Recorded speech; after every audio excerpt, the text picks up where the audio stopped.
첫 번째는 김소정 변호사입니다. 국민의힘 사학압 전 당협위원장이시고 내년 총선에 사학압 공천을 받을 것을 목표로 하고 있는 것으로 생각합니다. 부산대학교 공대 97학번이고 괴전역 2번 출구 바로 앞에 김소정 변호사 법률사무소를 운영하고 있습니다. 큰 박수 보내주십시오. 네, 안녕하세요. 반갑습니다. 김소정 변호사입니다. 오늘 이렇게 정기총회 초대해 주신 강도 회장님과 그리고 최태열 대표님께 진심으로 감사드리고, 그리고 오늘 이렇게 첫 번째 순서로 강연을 좀 하게 돼서 상당히 영광이라고 생각합니다. 일단 저는 변호사이기 때문에 지금 제 전문 분야와 관련해서 여러분들께 좀 몇 가지 좀 말씀을 좀 드리고자 하는데, 일단 지금 민주당이 169석이나 지금 차지하고 있는 상황에서 지금 민주당의 그 입법 독주가 어마어마합니다. 그래서 그런 부분을 지금 민주당이 얼마나 말도 안 되는 법들을 만들어내고 있는지 하나하나 자세히 말씀을 드리기 위해서는 거의 3시간, 4시간도 좀 부족할 법한데, 오늘 일단 10분 내에 이것을 좀 끝마쳐야 하는 그런 관계로 민주당이 지금 만들고 있는 말도 안 되는 그런 법에 대해서 좀 몇 가지 대표적인 것을 좀 언급을 해드리고, 우리가 이 민주당의 어떤 입법 폭주를 좀 방지하기 위해서는 어쨌든 이번 총선에서 좀 균형적인 그런 투표의 어떤 결과가 나와야 되고, 이렇게 지금 어떤 일당이 거대한 그런 의석을 차지하고 있는 상황에서는 어쨌든 우리나라의 어떤 균형 발전이나 균형 입법을 위하는 측면에서도 상당히 문제가 많이 있다라는 점을 오늘 좀 강조를 좀 드리고 싶습니다. 그래서 지금 민주당이 이렇게 추진하고 있는 법안들을 좀 잘 들어보시고, 우리가 지금 다음 총선에서 어떤 인물들을 배출해서 국회에서 어쨌든 국회의원이 하는 역할을 입법을 하고 국민들을 위한 법을 만드는 역할을 하는데, 그런 국회의원들의 그런 역할을 잘 할 수 있는 우리 국민들과 대한민국의 어떤 그 발전, 국민들의 어떤 지금 많이 어려우시잖아요. 우리 국민들의 어떤 권익을 위한 그런 법을 상당히 잘 만들 수 있는 그런 국회의원을 좀 출마를 좀 돕고, 그런 국회의원들이 국회로 나갈 수 있도록 좀 해야 하지 않나, 그런 뜻에서 오늘 좀 몇 가지 좀 말씀을 좀 드리고자 합니다. 일단 민주당이 발의한 법들 중에서 오늘 좀 3가지만 좀 말씀을 드릴 텐데, 지금 이런 법들이 지금 통과 직전에 있다는 거죠. 지금 민주당에서 이미 발의를 했고 국회 통과를 지금 앞두고 있는 상황인데, 민주당이 169석이나 지금 차지하고 있으니까 어쨌든 이런 법안은 그런 다수결 원칙에 의해서 통과가 될 수밖에 없다는 겁니다. 근데 그런 입법 중에서 정말 심각한 법안들이 상당히 많이 있습니다. 그 중에서 몇 가지 말씀을 드리면, 첫 번째 최근에 많이 들어보셨겠지만 노란 봉투법 많이 들어보셨잖아요. 지금 노란 봉투법에 대해서 이게 어떻게 하면 노조를 좀 보호하는 법이지 않냐, 우리나라의 헌법상 이것은 어느 정도 이 법안에 대해서 반대를 하는 것은 우리나라 헌법상 맞지 않다, 이런 입장도 있지만, 제가 이 법조인으로서 봤을 때 이 노란 봉투법이라고 하는 것은 정말 상당한 문제가 있습니다. 이게 어떤 내용이냐고 간략히 말씀을 드리면, 노란 봉투법의 가장 핵심적인 내용은 그 노조 개인에 대해서 손해배상 청구를 절대 할 수 없다, 이런 내용입니다. 심지어 그 노조가 파괴행위나 폭력행위를 하더라도 기업이 그 노조를 상대로 손해배상 청구를 하지 못하도록 그렇게 만들어 놓는 법입니다.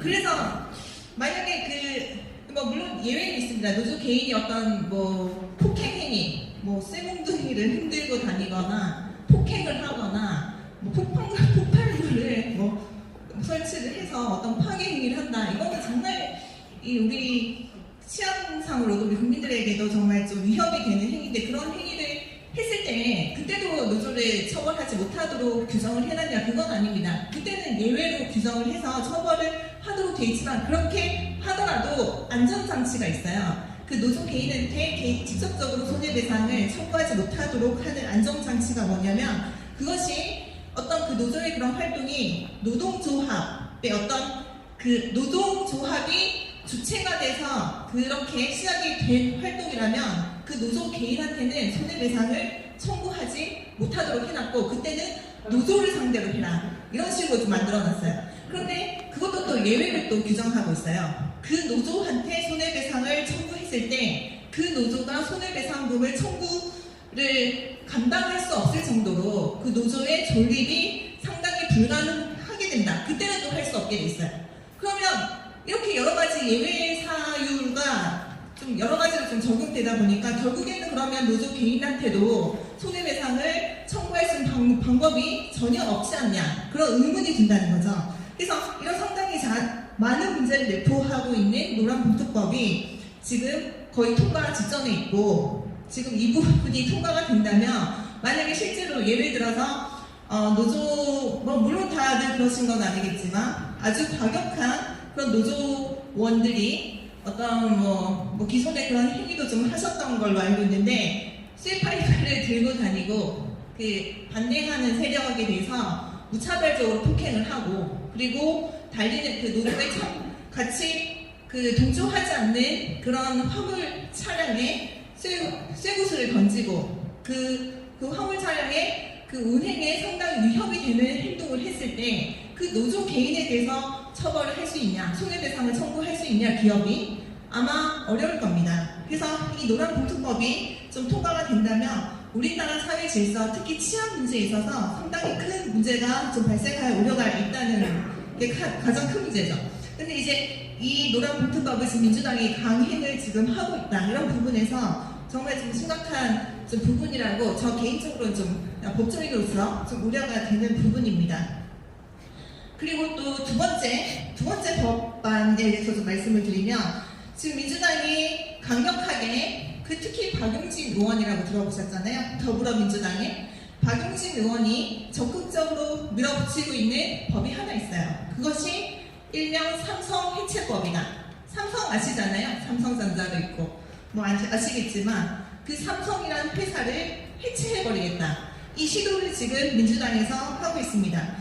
그 삼성 해체법에 대해서 좀 간략히 말씀을 드리면, 이것은 일명 보험업법 개정이라고 해서 그 보험회사가 다른 회사의 주식을 보유하고 있을 때 그 일정 그 주식 비율이 초과하지 않도록 지금 막아놓는 건데, 지금 보험회사 중에서 다른 회사의 주식을 보유하고 있는 보험회사는 단 한 군데밖에 없어요. 혹시 아시는 분 계신가요?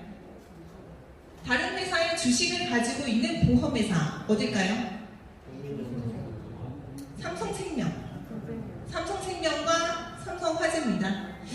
이 회사들이 다른 회사의 주식, 그럼 다른 회사의 주식이 어느 회사일까요? 삼성전자. 네. 그래서 삼성화재, 삼성생명이 삼성전자의 주식을 가지고 있어요.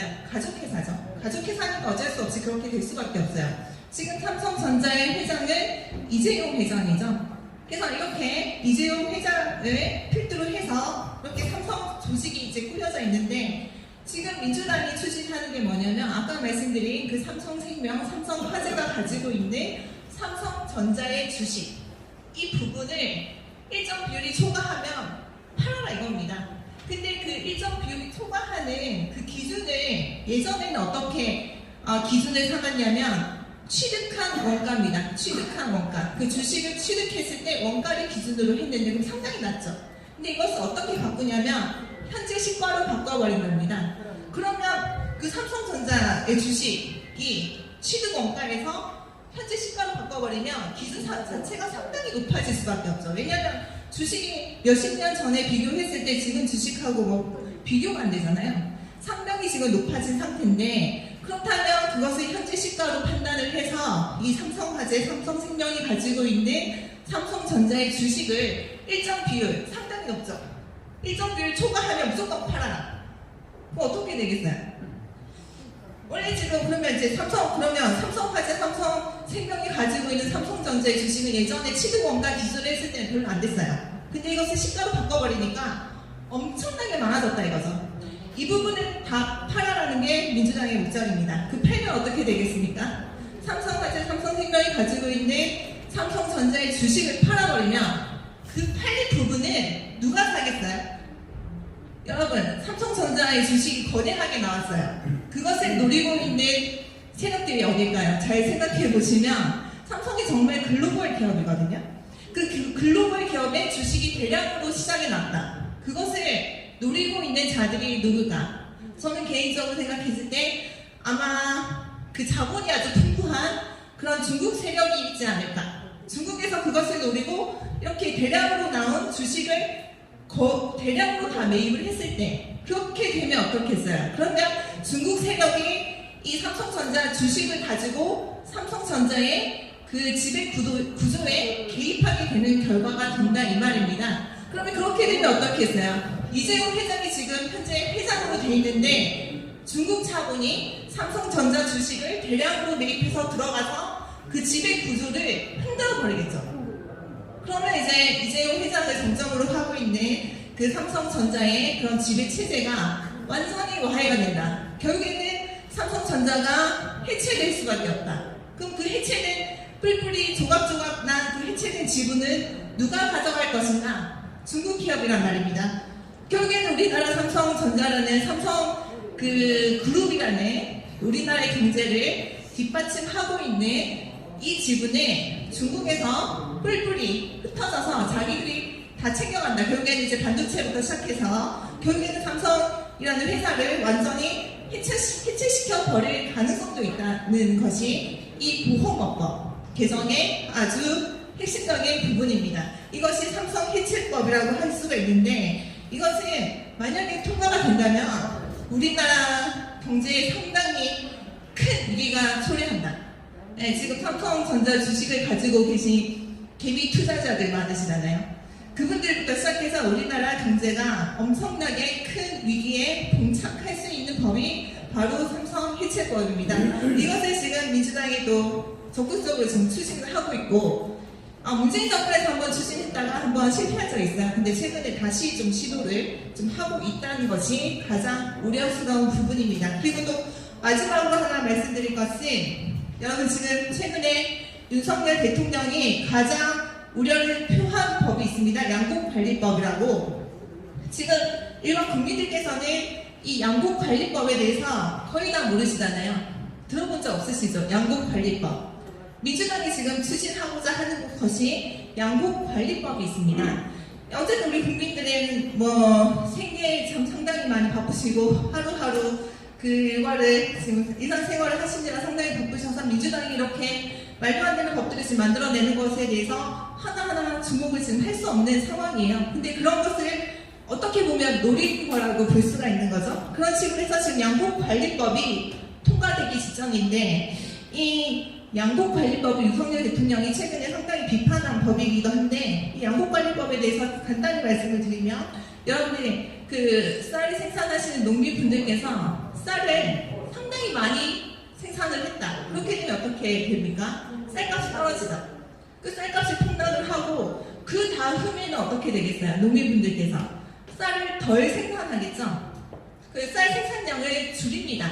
줄이면 어떻게 되겠어요? 과잉 생산된 쌀이 적절하게 그 다음 해 적게 생산이 되면서 적절하게 시장에 분배가 되겠죠. 그러면서 가격도 다시 올라가면서 안정이 됩니다. 이것은 누가 시키지 않아도 우리 자유시장 경제 질서에 비추어보면 자연스러운 그런 메커니즘이에요. 그런데 민주당이 이것을 지금 어떻게 하려고 하냐면 과잉 생산된 쌀을 무조건 정부가 다 매수해라. 이렇게 지금 추진하고 있어요. 그러면 어떻게 되겠어요? 그 쌀이 과잉 생산되면 그때마다 정부가 우리 국민들의 혈세를 들어서 전부 다 사야 됩니다. 그러면 농민들 입장에서 한번 생각을 해봅시다.